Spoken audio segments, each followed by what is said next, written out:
We remain steadfast in our commitment in delivering local news that matters. Stories that inspire. Enriching the lives of Filipinos in the Philippines and across the globe. This is your GMA Regional TV. Buong puso para sa Pilipino. Ini ang GMA Regional TV Early Edition. Hi there mga puso, good morning, may ngaga. Bugtaw na, you're watching GMA Regional TV Early Edition. Adlaw naman kita sang Lunes, August 28, 2023. Wala sa gihapon sang klase kag opisina bangod sa aton pagdumdom sang National Heroes Day. Diyan mga puso, National Heroes Day among tion nga nag-umpisa ang mga Pilipino sa hublag para maangko ng kahilwayan sa pagpangsakop sa mga Espanyol sa 1896. Gani tandaan tagid nga ang kahilwayan naton subong ini ang gituyangan sang dugo sang aton mga kaliwat kapini sa kasiglo na ang nagligad. Ibalon ta na subong ang mga nagapanguna nga balita sa Western Visayas. Ako si John Sala, live dire sa GMA Iloilo Station. Kako naman sa Eden Priatos Live na live ikin diri sa GMA Bacolod Station. Subong agad dala sa gyapon namo ng mga dalago nga mga balita o impormasyon nga dapat ninyo mahibaluan bangod local news matter. Tutok na, kaya rin ang pinakauling mga balita sa bilog ng Western Visayas.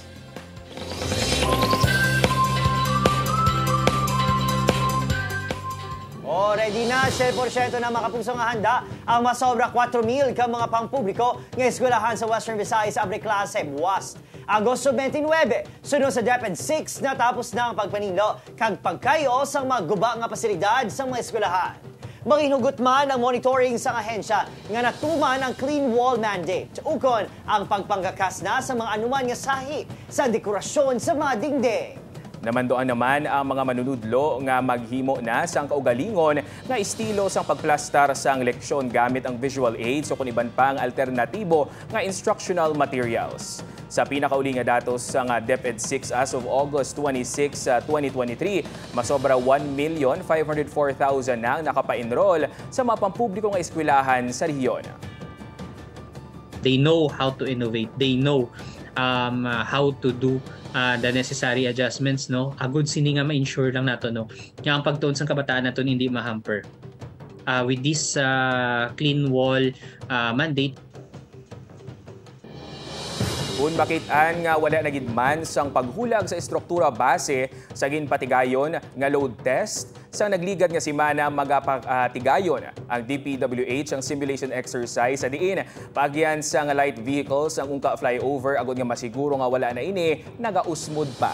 Sa live load tests nga ginhimo ginapaagyan sang duwa ka mga dalagko nga salakyan nga may karga nga 20 ka tonelada kag nagasugat anay sa tunga sang lane sang flyover. Samtang may initial result na ang DPWH 6 sa geotechnical investigation matapos nga ma-release na sang Bureau of Designs ang pinal nga resulta sini.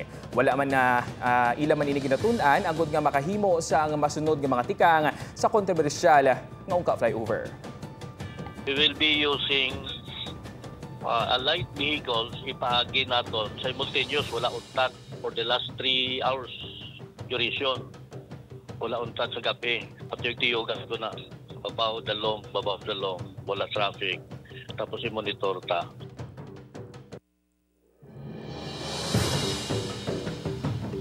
Ari na mga puso, nakahanda naman ang 3rd Infantry Division o kung 3rd ID sa Philippine Army sa pagbantay sa magsugod sa election activities para sa barangay kag sangguniang kabataan elections. Sino kay Division Public Affairs Office o kung DPAO spokesperson Lieutenant Colonel JJV Javines, may ginpatigay nga serye sang pagsinapol halin sa regional, papanaog sa municipal level agud iplastar ang may estratehiya sa pagpabilin sang malinong kag matawhay nga eleksyon. Pagatutugan man sa militar ang mga ma-identifying election hotspot areas nga mahibaluan pa pagkatapos ng filing sa COC. Hugot man yung i-monitor kung may posible pagpamahog sa mga miyembro sang NPA kung New People's Army kag private armed groups. Sa mga areas of immediate areas of concern, mag-deploy kita dito as security forces lang, no. We're not allowed to go beyond 50 meters sa mga polling precinct. So area security lang kita and monitoring. Liwat naman nga ginsiradhan ang Cholas-Quianan Road sa San Joaquin, Iloilo matapos liwat naman nga nagluntad ang landslide sa mga lugar kahapon sang aga. Gilayon man nga ginapatigayon ang road clearing operation gamit ang mga heavy equipment sa DPWH. Kaangod sini ginabisuhan naman ang mga motorista padulong kag nagikan sa Antique nga mag-agi sa Coastal Road o kun ang Cholas Anini Dao Road. Kapon sang udto ginanunsyar man nga liwat na nga nabuksan ang dalan. Hulyo 31 sa nga una nga nagluntad ang landslide sa mga lugar kag tag sa nga maglain ng syempo. Nagaus-os ang duta nagikan sa naibabaw nga bahin sang dalan kag nagatabon diri.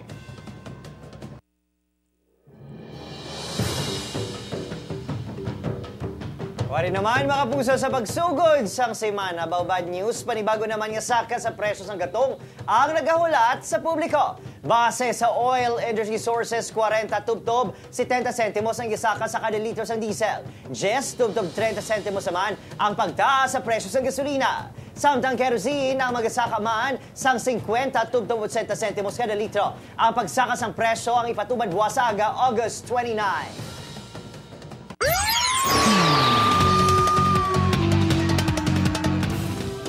Patay ang 59 anyos nga pasahero sang nabungguan sa motorsiklo ang ginasakyan sini nga tricycle sa barangay San Rafael sa Banwa sang Miagao sang Sabado. Suno sa Miagao Police, papaulin ako tani sa barangay Igdulaca ang biktima nga si Maria Luz Nismal sakay sa tricycle apang pag-abot sa duluhugon nga bahin sang barangay San Rafael. Nabungguan sila sang motor nga ginamaneho naman ni Xavier Noquera. Nagresulta ini sang pagbaliskat sang tricycle kag naipit gid ang ulo kag lawas sang biktima.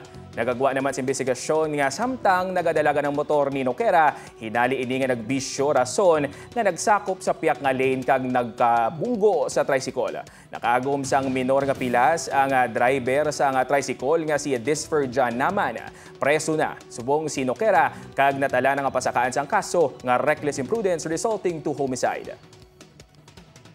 Bali nag-gataverse man way pa-pull up man ni masumalangay sila sang tricycle. So hindi man guro nagka-trouble siya katapos nagbalabag ang tendency is nagbalabag sa dalan. Kag amo to na padulhog abi ang tricycle, amo to nabungguan niya. Bao gada mo bastos ginakalara makaron sa kabrisa ng pagdata sang rape cases sa Bacolod City. May duha na sila ka mga dalakpon nga may mga kasang rape. Isa diri ang may nabiktima kag napabusong pa nga 15 anyos. Amin nakaulihiya mo ang pagtuyo sang 40 anyos nga si Alice Bobby nga himusda ng 20 anyos nga babayi nga pasahero sini siya ginabiyahe nga tricycle. Halina pasahero sa isa ka subdivision sa Barangay Granada kag mapadulong kuntani pauli sa ila ginaisaran. Apang wala pa kalabot sa destinasyon, ginkakibot sang biktima nga ginbutong sa driver ang iya makamot kag ginbutang sa pribado nga parte sang iya lawas. Bao, subong nagapangayos ang pasaylong suspect apang desidido ang biktima nga magpasakas ang kaso. Parawagan sa kapulisan sa mga kabataan nila binasa mga magdasig mahaylo sang mga bag-o pa lang nila nga kakilala.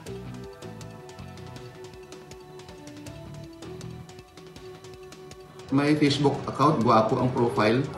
Yung mga kabataan, maingganyo mag-chat, pag-met, hindi nagwapo, may mga malain na tinutuyo. Focus lang sa eskwela, hindi magsagay kon sa mga chatmate na.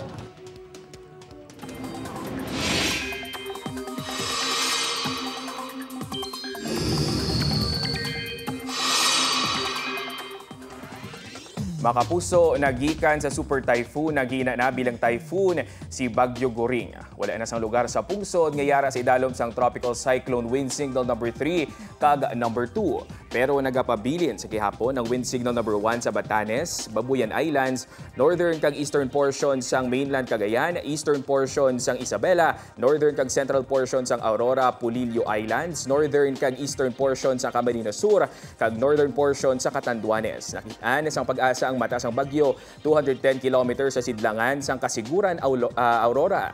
Dala sini ang hangin nga nagabaskog sang 175 km per hour. Base sa forecast track sang pag-asa, magapadayon si Bagyo Goring sa looping track o kung sa paglibot sini samtang yara sa Philippine Sea. Was posible nga magulag ini pa northwest nga direksyon, tubtog nga mag-agi o nga maglandfall sa Batanes sa Miyerkules. Sa amo man nga adlaw posible nga magsulod sa Philippine Area of Responsibility ang isa paggid kabagyo nga tawgon sa local name nga si Hana.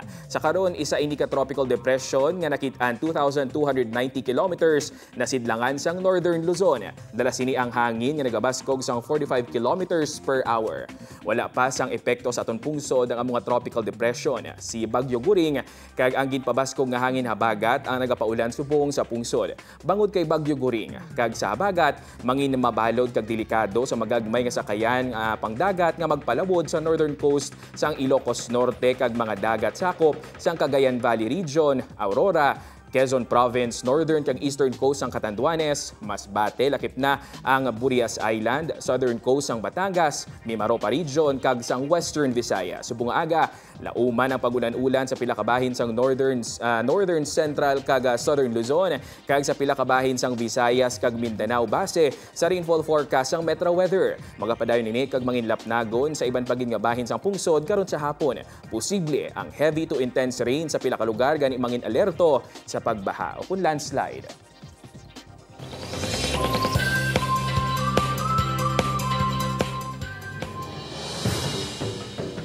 Mga pungso, para naman sa aton ni Globalita, 4 katao lakip ng suspect patay sa pagpanglutang sa Florida, USA. Sa Georgia naman, mga volunteer double time sa pagsalbar sa layawang kasapatan sa epekto sang tuman nga init. Nakatutok Julius Bilacool.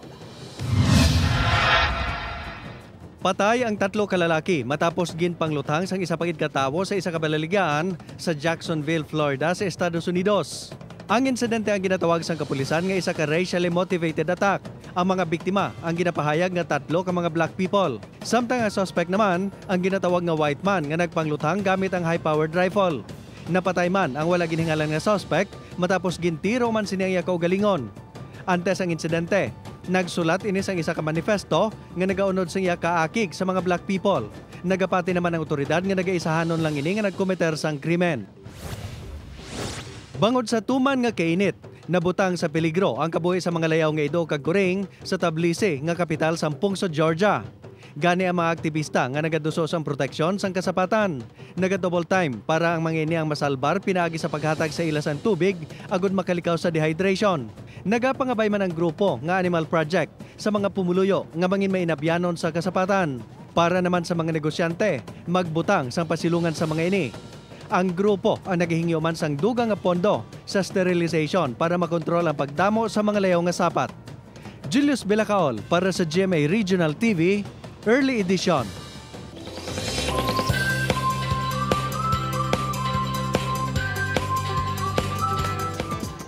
Nagbalik sa 90s ang fans ni Marian Rivera sa gin-surprise sila sang primetime queen sa iyang newest dance entry nga Sabay-Sabay Tayo. Sunod kay Marian, damo sang nag-request sa iya sang sininga dance challenge. Gani, tara na, request granted ang post ni Marian. Madumduman nga nag-trend man ang iya It's Plenty kag price tag challenge. Magluwas kay David Licauco, excited naman si Barbie Forteza sa iya new look para sa upcoming series ni David na maging sino ka man. Sino kay Barbie, nag-enjoy gid siya si taping nga magsuksok sang panglalaki nga magabayo kag hindi magpatingan na himo niya karakter bilang Monique. Mas excited naman syempre ang Barda fans sa evolution ni Barbie kag David Licauco from Pilay to Monding sa serye. Umpisa karon sa hapon alas 4:05 isa na naman kapinasahing istorya sang action suspense drama ang malantaw sa GMA Afternoon Prime, ang The Missing Husband. Pagkabidahan ni Nina Yasmin Curdy bilang Millie, Jack Roberto bilang Joed, Sophie Albert bilang Riak, Doris Gamboa bilang Brendan, kag Rocco Nesino bilang Anton. Magalipod ang istorya sa pagtilaw para sa duha ka mga tawo nga luyag magumpisa sa pagpangabuhi, apang ang ila mga plano wala na tigayon, bangod sa isa ka investment scam.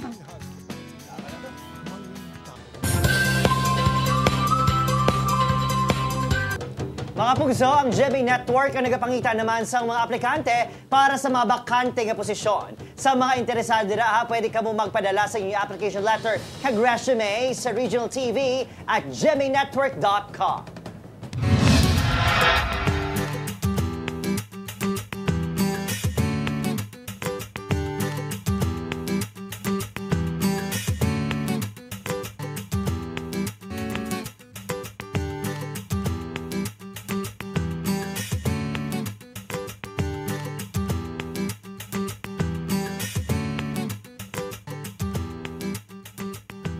Ini ang GMA Regional TV Early Edition.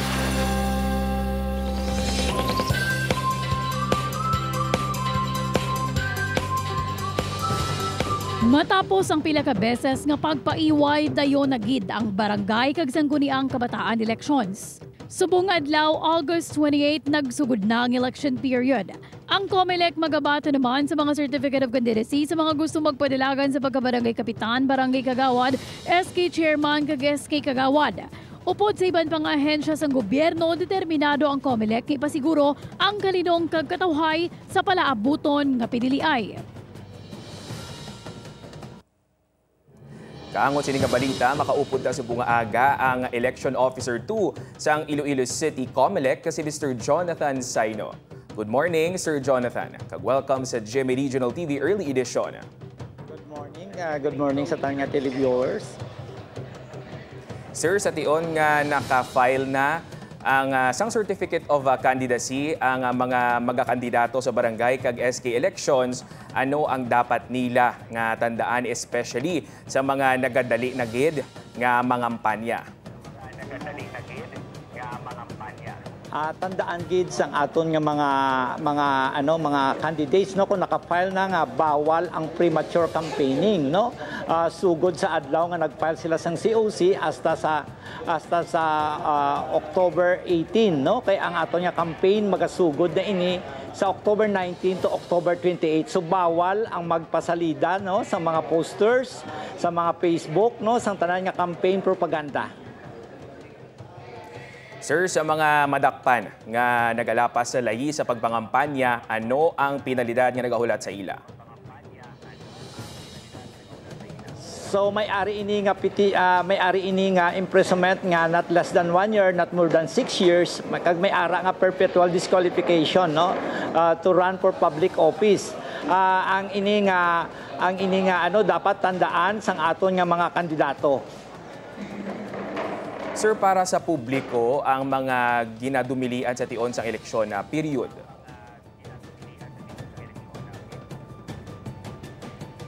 Hello? Sir, para sa publiko, bala, ano ang ginadumilian naman no para sa o kung sa tion sa ang election period? Say man ina no sa mga para sa publiko, mga supporters sa mga kandidato no, mga voters nga nagakampanya no nga ibawal man ang premature campaigning para sa kadalagan o kung sa kapirdihan sang kandidato no. Bawal ina no nga magpasalida bisan ang supporters ang ginambal naton ang mga voters no nga nagakampanya para sa isa ka kandidato. Sir, mayara man kita sa ginatawag nga money ban, 5 kaadlaw antes ang eleksyon. Ano ang mechanics o kung guidelines sa sini nga pagsulundan? Dapat nino nga ang money ban gina-implementar ini no 5 days before sang election. Subot siningon ginabawalan ang mga tao nga magdala sang hindi magnubo sa 500,000 no. Dapat more than 500,000 ginabawal ina ang pagdala no sang kwarta kay ginapaiway naton ang mga vote buying. Sir Jonathan, thank you gid for that very educational and informative talk sa imo subong aga. Madamong salamat sa pag-upod sa amon diri sa GMA Regional TV Early Edition.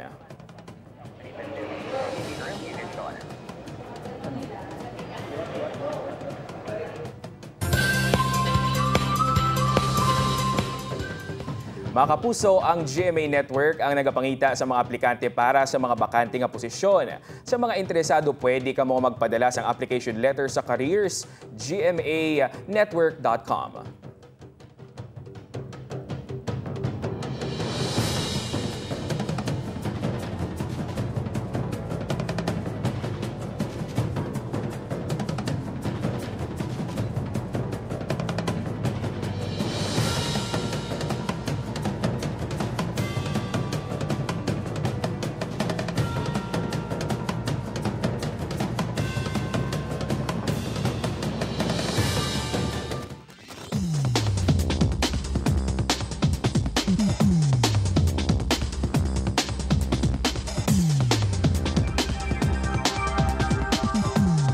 Ini ang GMA Regional TV Early Edition.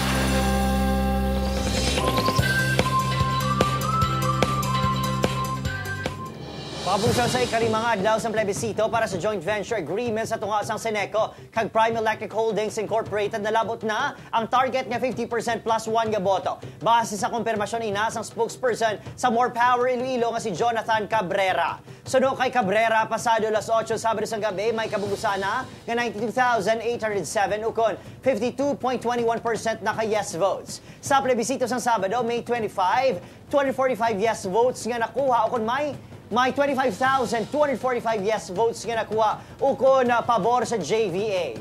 Bisan pa nalabot ng target nga numero sa yes votes, posible nga magapadayon sa gihapon sa September 2-3 ang plebisito base sa ginaprubahan yung schedule sa NEA.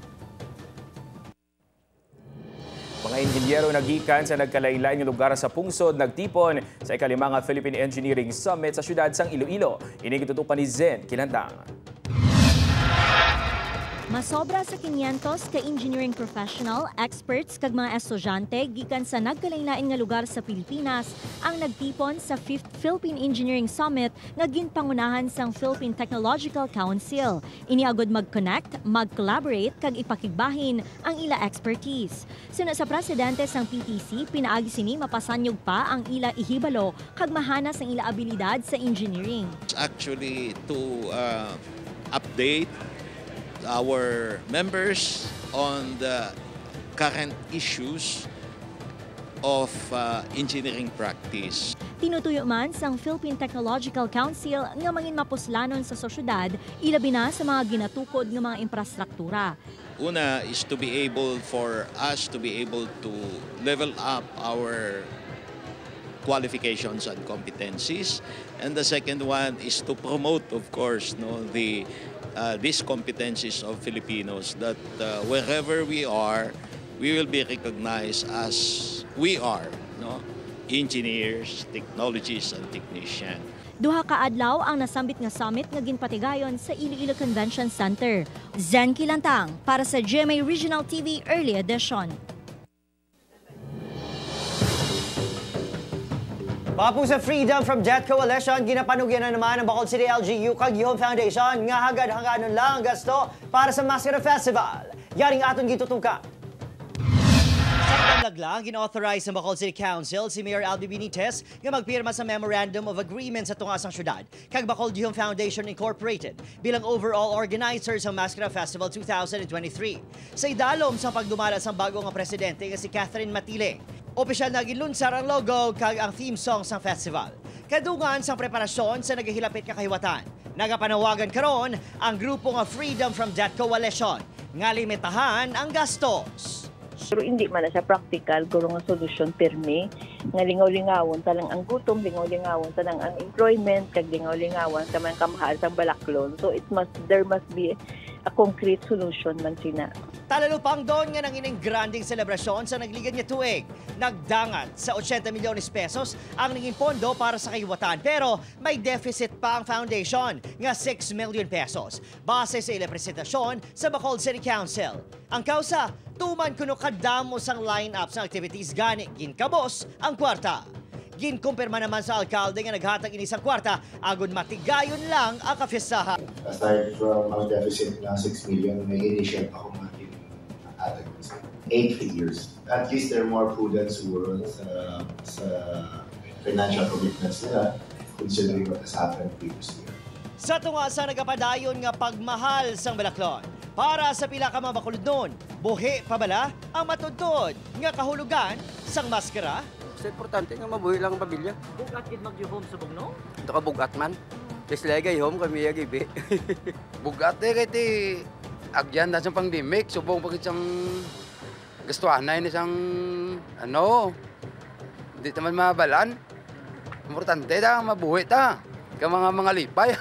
Nagpasalig na ang Yuhom Foundation nga sabto ng pila ka mga kontrobersiya. Ilabi na kung paano mas maging praktikal sa paggasto sa Mascara Festival.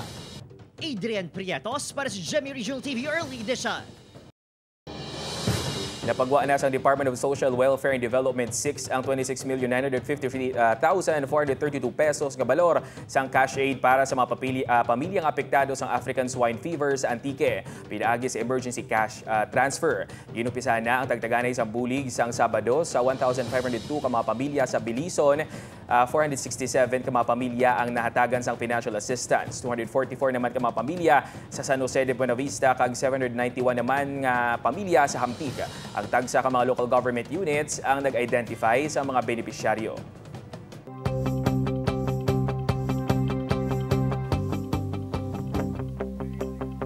John, makapusod ako ang papel sa aton mga baganihan sa aton kahilwayan subong bilang isa ka nasyon. Hindi lang isa ka bes, kundi pila ka beses sige pakibato sa aton mga katigulangan ang aton pungsod kag pagka-Pilipino. Inchak to gid na Adrian, isa sa mga kilala nga nagpakigbato sang aton kinamatarong bilang Pilipino. Amo si Carlos P. Romulo nga naging presidente man sadto sang General Assembly of the United Nations. Suno gani sa iya, I am a Filipino. In my blood runs the immortal seed of heroes, seed that flowered down the centuries in deeds of courage and defiance. Gani bisan diin man kita makalabot, dapat ipabugal tagid ang aton rasa, bangod kita ang mga tawo nga nagatindogid para sa aton kinamatarong. Maraming salamat sa pagtutok diri sa amon sa GMA Regional TV Early Edition. Updan nyo kami helin Lunes sub to Bernes. May mo ninyong malantaw ang aton nga episode sa www.gmaregionaltv.com kag mag-subscribe sa aton official YouTube channel, GMA Regional TV. Ako si John Sala. Kago naman si Ren Prietos, bugos nga puwersa para sa mas dako nga misyon kag mas masangkad nga pagserbisyo sa pungso.